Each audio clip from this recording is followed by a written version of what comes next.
வணக்கம். உண்மையான ஞானம்னா என்ன? அதை தேடி எங்கெங்கெல்லாமோ போறோம். பெரிய பெரிய புத்தகங்களை படிக்கிறோம், பல இடங்களுக்கு பயணிக்கிறோம்.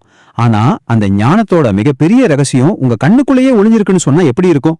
ஆமா, இன்னைக்கு நாம ஞானி வள்ளலார் காட்டின அந்த ஆச்சரியமான பாதையை பத்தி தான் பார்க்க போறோம். பார்க்க ரொம்ப எளிமையான ஒரு கேள்வியா இருக்கலாம்.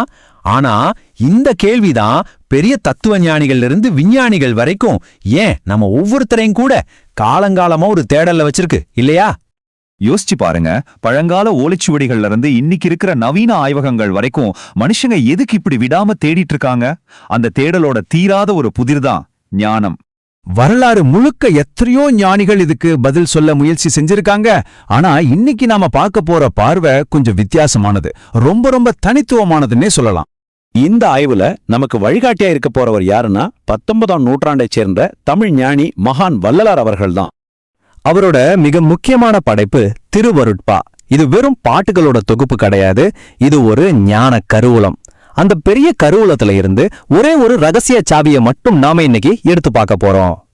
சரி, இப்ப நாம திருவருட்பாவில இருந்து ஒரே ஒரு சின்ன வரியை மட்டும் எடுத்துக்க போறோம். பார்க்கறதுக்கு ரொம்ப சிம்பிளா இருக்கும், ஆனா அதுக்குள்ள ஒரு பெரிய ரகசியமே அடங்கியிருக்கு. இந்த வரிய ரொம்ப கவனமா கேளுங்க.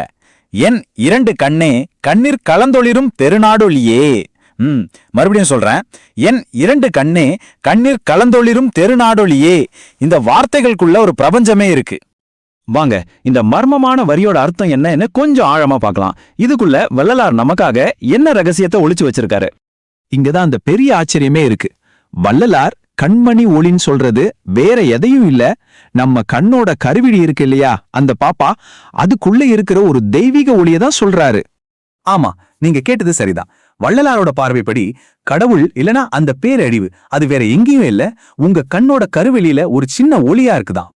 அப்போ இந்த ஞானத்துக்கான பயணம் எப்படிப்பட்டது? வள்ளலாரே விளக்குறாரு. முதல்ல உங்க கண்ணுக்குள்ள இருக்கிற அந்த ஒளி உங்க மனசுல இருக்கிற குழப்பத்தை எல்லாம் நீக்கி ஒரு தெளிவை கொடுக்குது. அதுக்கப்புறம் அதுவே ஒரு குரு மாதிரி இருந்து உங்களுக்கு எது உண்மைன்னு வழிகாட்டி உணர வைக்குது. அந்த பயணத்தோட கடைசியில அதுவே உங்களுக்கு முழுமையான ஞானமா மாறுது. பொதுவா நாம எல்லாரும் ஞானத்தை எங்க தேடுறோம்? புத்தகங்கள்ல, குருவோட போதனைகள்ல, இல்லனா மலை காடுன்னு வெளியே தேடிட்டு இருக்கோம். ஆனா வள்ளலார் இந்த மொத்த விஷயத்தையும் அப்படியே தலைகீழா மாத்துறாரு. ஏன் வெளியே தேடுறீங்க? ஞானத்தோட ஊற்றே உங்களுக்குள்ளதான் இருக்குன்னு சொல்றாரு. இது ஒரு புரட்சிகரமான சிந்தனை இல்லையா? சரி, இதெல்லாம் ஏதோ பெரிய தத்துவ மாதிரி இருக்கே, நமக்கும் இதுக்கும் என்ன சம்பந்தம்னு நீங்க நினைக்கலாம். ஆனா உண்மை என்னன்னா, இது வெறும் தத்துவம் இல்ல, இது உங்களை பத்தின ஒரு ஆழமான உண்மை, என்ன பத்தின உண்மை, நம்ம ஒவ்வொருவரை பத்தின உண்மை. ஆக நம்ம புரிஞ்சுக்க வேண்டிய முக்கியமான விஷயம் இதுதான். ஞானத்தோட மூலம் எங்கேயோ தூரத்துல இல்ல, அது உங்களுக்குள்ளேயே தான் இருக்கு.